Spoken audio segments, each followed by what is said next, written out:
Welcome to ReShoot 360 Tutorials. Today, we will see the photo filter dome.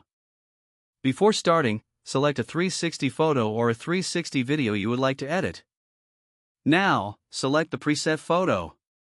Select the type of social network you target. For example, select the preset Instagram. Select the photo filter dome.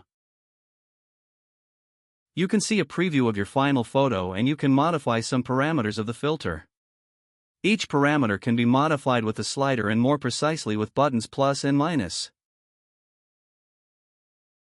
Rotation parameter changes the rotation of the dome.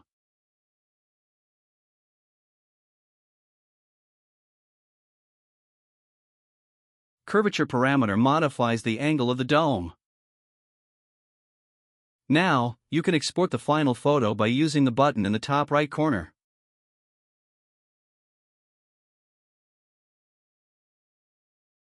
Your photo is saved on your device in the album ReShoot 360. You will find even more options to edit your 360 media with the editor. Thank you for watching and have a good day.